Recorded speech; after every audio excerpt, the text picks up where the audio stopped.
Jika masa depan terasa tidak pasti, pernahkah kamu bertanya, seperti apa kekekalan itu? Let's dive deeper into the verse in verse.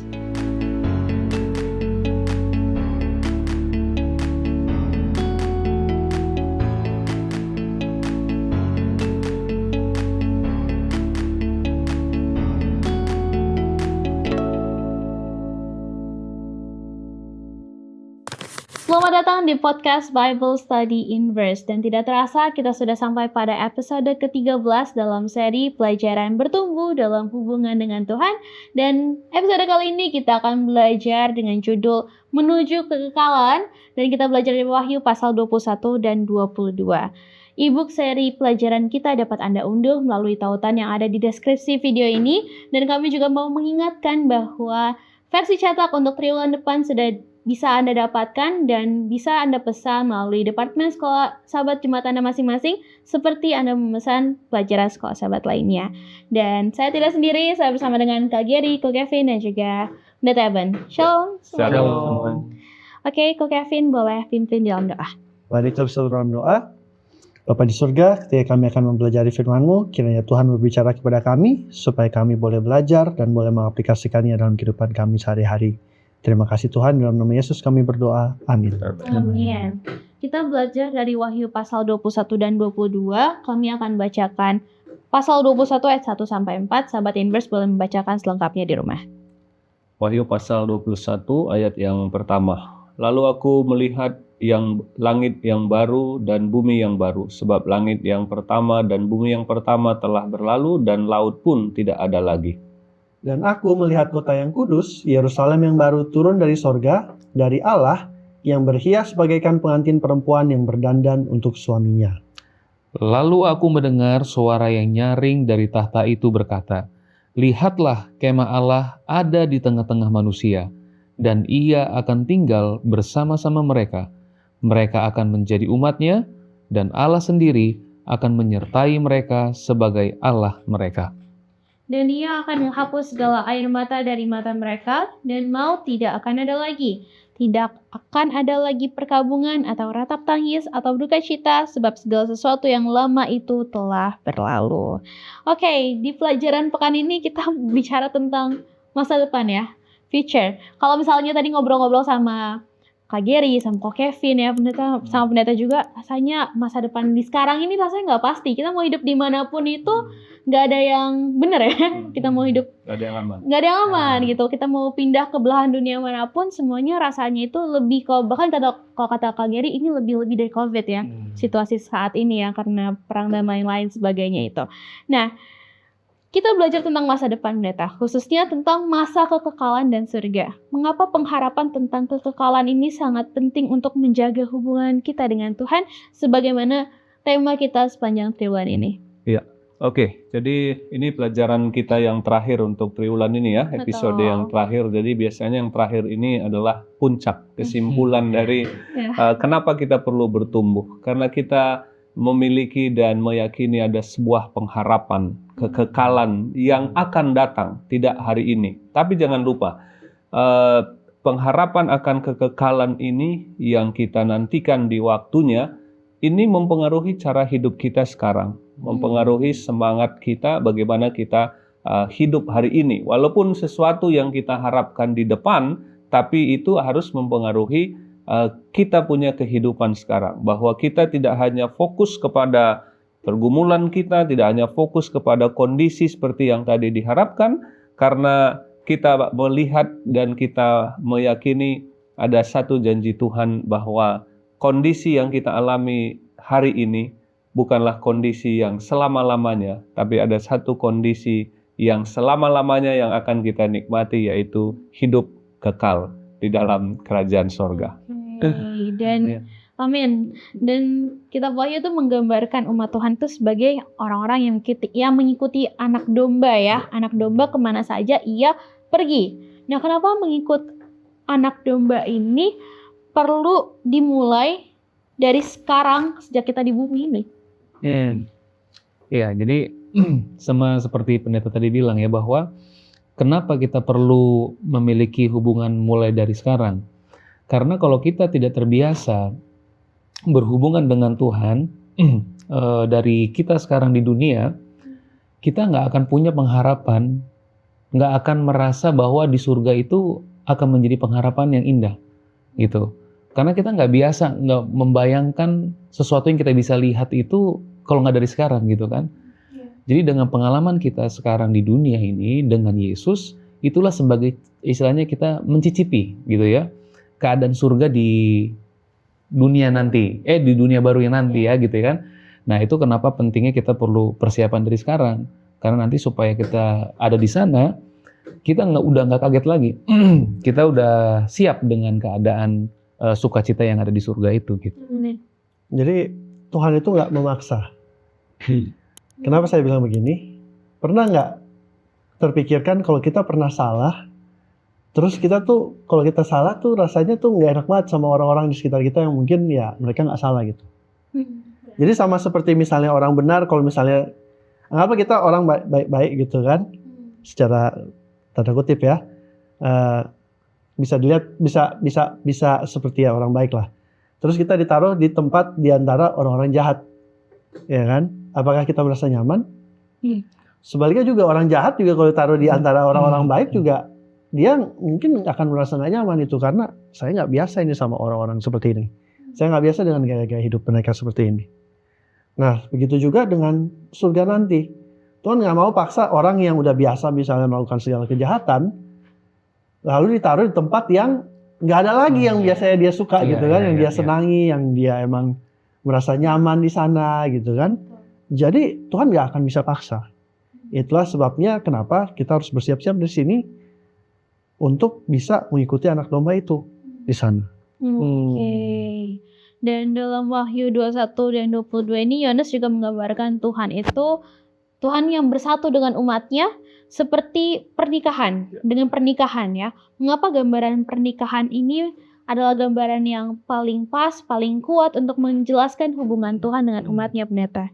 Ya, jadi memang hubungan pernikahan adalah hubungan yang paling dekat, yang paling intim yang manusia miliki dengan sesamanya.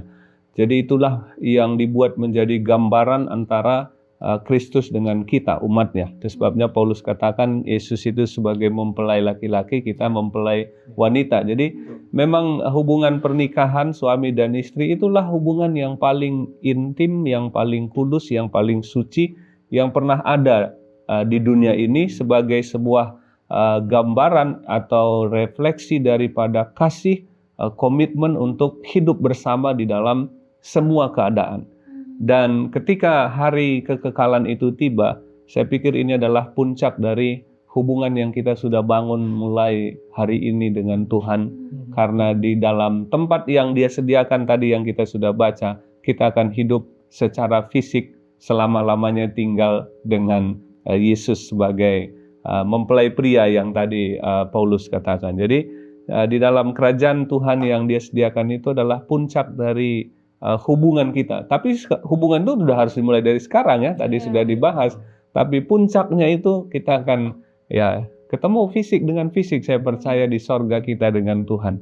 Sama-sama kita hidup di dalam kerajaan-Nya. Amin.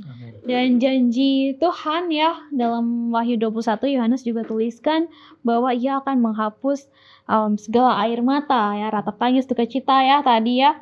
Apa yang membuat janji ini memang betul-betul berbeda dari sekedar harapan manusia? Kan kita harapannya untuk hidup lebih baik aja gitu kan, wherever we are gitu, kita maunya hidup saya lebih baik. Tapi kenapa janji ini memang lebih gitu daripada sekedar harapan kita sebagai manusia tersebut? Ya, kalau manusia lebih baik itu tetap aja akan ada cacat-cacatnya, ya kan? Sedangkan janji Tuhan ini menjanjikan sebuah pemulihan total, ya kan? Jadi memang total restoration. Dan kenapa kesedihan itu akan dihapuskan? Bukan karena kita semua jadi lupa ingatan, enggak. Tapi kehadiran Tuhan di sana itu udah akan lebih dari cukup untuk menutupi segala sesuatu yang mungkin harus kita lalui sepanjang kehidupan kita di dunia ini. Ya ini menarik. Jadi kalau saya melihatnya bahwa janji ini bukan hanya sekedar kita pindah tempat, gitu kan? Nah kalau kita pindah tempat, terus yang ada di dalamnya tidak diubahkan juga, itu tidak akan menjadi tempat yang tidak ada lagi air mata, ya kan? tidak akan menjadi tempat yang bahagia. Kenapa? Karena tempat itu akan menjadi bahagia atau tidak, itu tergantung siapa yang ada di dalam tempat itu. Makanya sebelum kita berharap masuk ke sana, tempat yang baru itu, kita juga harus punya pengharapan bahwa, oh saya bisa loh diubahkan dari karakter saya yang tidak baik, sekarang jadi baik nih. Sehingga ketika saya berada di tempat yang baru itu, memang betul tempat itu adalah tempat yang membahagiakan gitu. Amin. Nah, di bagian interpret juga ditekankan ya bahwa satu hari, tadi pendeta juga sudah sebut, physically kita akan bertemu dengan Yesus. Kita akan melihat Yesus muka dengan muka, bukan hanya seperti Musa yang punggungnya aja ya, tapi benar muka dengan muka. Secara teologis, kenapa ini menjadi satu pengharapan yang menjadi puncak dari pengharapan semua orang percaya, pendeta? Iya, jadi memang Tuhan sudah merancang manusia itu memang hidup punya hubungan yang harmonis dengan Tuhan. Dan kita sudah pelajari di minggu-minggu yang lalu ya, sebelum berdosa Adam dan Hawa bertemu muka dengan Allah di Taman Eden. Mungkin mereka ngobrol-ngobrol, bicara-bicara. Dan ketika dosa muncul, datang Tuhan ke taman itu, Adam dan Hawa justru lari bersembunyi. Jadi dosa memisahkan hubungan manusia dengan Tuhan. Tetapi pada waktunya Eden itu akan dipulihkan. Kehidupan Eden sebelum berdosa akan dipulihkan di dunia yang baru, Eden yang baru, di mana kita akan juga hidup tanpa ada pemisah dosa dan kejahatan, karena dosa dan kejahatan sudah diselesaikan Yesus tentunya dengan penebusannya. Jadi ini tentu saya pikir puncak dari semua pengharapan kita tentang Yesus. Pengharapan itu kita harus sudah bangun dari sekarang. Budaya hidup sorga itu kita harus mulai dari sekarang. Seperti tadi yang sudah disebutkan, latihannya di sini. Tidak pernah ada orang mau nyanyi di sebuah choir besar, tidak pernah latihan, tiba-tiba dia bisa menyanyi. Kan di sorga itu kan disebutkan kita akan menyanyikan lagu anak domba, lagu kemenangan. Ya, kapan? Latihan dulu sekarang. Nanti waktu mau menyanyi, kita bisa menyanyi karena sudah kita melatih budaya hidup sorga itu sejak kita ada di dunia ini. Amin. Jadi memang kekekalan itu bukan hanya tentang hidup selamanya, tapi memang hidup selamanya bersama dengan Yesus dan juga hubungan yang tidak terhalang lagi oleh dosa. Kita akan lanjutkan setelah satu ini. Bosen, ngantuk, malas, nggak ngerti. Apakah kata-kata ini keluar ketika kamu mendengar kata Bible Study? Belajar Alkitab harusnya menjadi suatu hal yang menyenangkan. Tapi kenapa rasanya susah sekali untuk memulai? Apa yang salah? Apa yang harus dilakukan agar belajar Alkitab rasanya tidak begitu-begitu saja? Banyak orang bilang ada banyak jalan menuju Roma. Jika pepatah ini benar, kami percaya Tuhan pasti sudah sediakan lebih banyak lagi jalan menuju Alkitab, menuju Dia. Hanya saja, jalan-jalan itu mungkin belum terlihat oleh kita. Tapi kita bisa meminta. Yesus pernah berkata dalam Matius 7 ayat 7, "Mintalah, maka akan diberikan kepadamu. Carilah, maka kamu akan mendapat. Ketuklah, maka pintu akan dibukakan bagimu." Bagaimana cara memintanya? Lewat doa. Berdoalah untuk meminta hikmat dan kemauan yang kuat untuk belajar Alkitab. Setelah itu, mari buka Alkitab dan belajar sedikit demi sedikit sesuai kemampuanmu. Jika kamu bingung mau mulai dari mana, Inverse Indonesia memiliki Bible Study Guide yang bisa membantumu menentukan apa yang ingin kamu pelajari. Semua dikemas dengan bahasa yang mudah dimengerti. Inverse juga berusaha keep in touch untuk menemani kamu belajar Alkitab. Ada sosial media, diskusi melalui podcast. Semua dilakukan untuk mengingatkan kamu bahwa kamu tidak sendiri. Bahwa kita sama-sama bertumbuh dalam Tuhan, kita belajar bersama-sama, kerja bersama-sama untuk Tuhan. Dan kalau suatu saat kamu kembali merasa jenuh atau buntu, selalu ingat, ada banyak jalan menuju Roma. Ada banyak cara untuk belajar Alkitab dengan menyenangkan, dan kami harap Inverse adalah salah satunya. Open your heart dan open your Bible. Let us dive deeper into the verse. Inverse.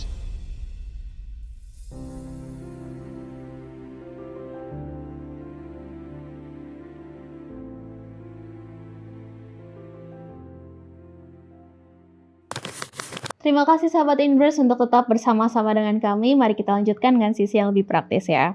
Pelajaran pekan ini berkata bahwa kita perlu memikirkan perkara yang di atas, bukan yang di bumi. Di tengah hidup anak muda, dan mungkin ya kita semua punya keluarga masing-masing, punya permasalahan hidup masing-masing, kita juga ada tekanannya ya. Anak-anak muda juga penuh tekanan, ada distraksi dan juga ambisi. Apalagi anak-anak seusia saya ambisinya banyak ya. Mungkin sudah lewat ya kakak-kakak dan mbak pendeta ya. Bagaimana caranya nih agar hati itu tetap rindu akan kekekalan di tengah ambisi yang membara ini, mau begini, mau begitu, idealisme dan lain-lain. Bagaimana cara menjaganya? Ya, jadi saya membayangkan begini, ketika kita menghadapi setiap musim dalam kehidupan, suka duka, susah senang, itu kan siklus yang akan terus berjalan. Dan ketika tidak semua dalam hidup kita ini seperti yang kita harapkan, maka itu menolong kita harusnya merindukan tempat yang lebih baik dibandingkan dengan apa yang kita alami sekarang. Jadi saya mau bayangkan bahwa kalau kehidupan kita ini masih banyak tantangan-tantangannya tadi, ada pergumulan-pergumulannya dan lain sebagainya, maka itu mengingatkan kita bahwa memang dunia ini bukan tempat yang sebenarnya yang kita tuju. Kalau saja segala sesuatu di dunia ini sudah seperti yang kita harapkan, mungkin kita nggak lagi punya kerinduan untuk pulang ke sorga.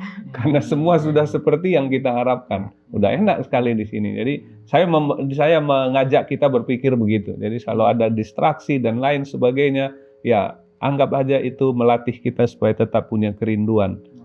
Ada tempat yang Tuhan sediakan yang tidak seperti saat ini. Amin. Dan kita perlu sering membicarakan tentang surga, ya kan? Karena seringkali mungkin kita jarang gitu untuk bicarakan itu, gitu kan? Kalau kita jarang bicara, kita jarang ingat, gitu kan? Jadi ya sering-seringlah membahas tentang hal-hal tentang surgawi, hal-hal surgawi. Jadi kita akan terbiasa dengan hal-hal surgawi juga. Ya kan? Ada satu lagu judulnya This World Is Not My Home, gitu kan? I'm just passing through. Saya cuma numpang lewat aja di dunia ini. Jadi ingat untuk mengingat surga dalam keadaan susah dan juga dalam keadaan senang. Seringkali kalau susah lebih gampang ingat surga gitu kan. Soalnya aduh saya lagi nggak enak banget ini kayak begini ya. Wah kalau saya ingat surga gitu kan. Terus seringkali yang susah itu kalau misalnya kita lagi senang. Kalau lagi senang seringkali kita pikir oh udah hidup saya di dunia ini kayaknya enak banget gitu kan. Sehingga kita lupa gitu. Jadi jangan lupa untuk sering-sering membahas tentang surga, baik dalam masa sulit maupun dalam masa senang. Ya, mungkin aku hanya menambahkan sedikit ya. Jadi ya bagaimana supaya kita bisa membicarakan surga itu gitu ya. Nah, di mana kita bisa menemukan surga itu? Ya, kita bisa lihat di Alkitab ya. Dengan kita mempelajari Alkitab, firman Tuhan, kita akan lebih mengenal siapa Tuhan kita. Terus bagaimana sih responnya Tuhan itu sama kita? Jadi kita bisa bicarain kan Tuhan kita tuh seindah apa dia ini gitu kan. Sehingga kita bisa terus tertuju pikiran kita kepada surga itu. Jadi saya ingin mengajak untuk memulai menyukai mempelajari firman Tuhan supaya kita tertuju terus kepada apa? Surga itu. Surga itu ya. Oke. Dan mungkin sebagai episode terakhir ini mungkin sharing boleh agak panjang ya, nggak apa-apa. Karena kita kan sudah membahas ya untuk bertumbuh dalam hubungan dengan Tuhan, itu kita sudah membahas tentang doa, tentang Alkitab, ada tentang iman, pertobatan, pengampunan, kemudian kesaksian ya yang lalu ya. Dan sekarang kita sudah sampai pada kekekalan. Dari semua pelajaran triwulan ini, hal apa yang paling penting untuk menjaga hubungan dengan Tuhan itu tetap kuat? Mungkin semuanya penting ya, cuman mungkin ada hal yang boleh di-sharing dari pengalaman pribadi yang menurut Anda itu lebih saya banget nih. Ini kan mungkin bisa cocok pada sahabat Inverse yang lain ya. Supaya kita tuh tetap kuat sampai kita boleh melihat Yesus muka dengan muka nanti. Iya, jadi betul ya, memang semua hal-hal yang tadi sudah disebutkan adalah bagian dalam proses untuk kita bertumbuh. Sampai menuju titik akhir perjalanan iman kita, Yesus datang, kita dibawa ke tempat yang dijanjikan itu. Dan tentu ini semua adalah bagian yang harus tentu kita hidupkan secara konsisten. Tapi yang saya mau tekankan begini, bahwa suasana dan budaya hidup sorgawi itu kita sudah harus terus mulai dan biasakan selagi hayat masih di kandung badan. Selagi kita masih hidup di dunia ini, budaya dan karakter sorga itu kita sudah harus latih, asah terus dalam hidup kita. Tadi sudah dimention kan, karena nggak mungkin orang yang hidupnya suka gosip atau suka mabuk-mabuk itu masuk surga. Kenapa? Karena di surga nggak ada nanti temannya gosip, tidak ada nanti di sana orang yang jual minuman keras. Karena itu kebiasaan dia di dunia ini, jadi nggak akan bisa dia cocok. Dan Nyonya White sudah bilang itu, kalau orang-orang yang memang budaya hidupnya nggak seperti budaya sorga, ditaruh di sorga pun nggak tempat menyenangkan bagi dia sorga itu. Karena kalau dia suka berantem, suka gosip, di sana nggak ada kawannya nanti berantem dan gosip gitu. Nah, jadi budaya itu kita harus mulai dari sekarang, latih dalam hidup kita. Karena kita punya tujuan, tadi sudah disebutkan, sorga tujuan kita yang terakhir. Amin.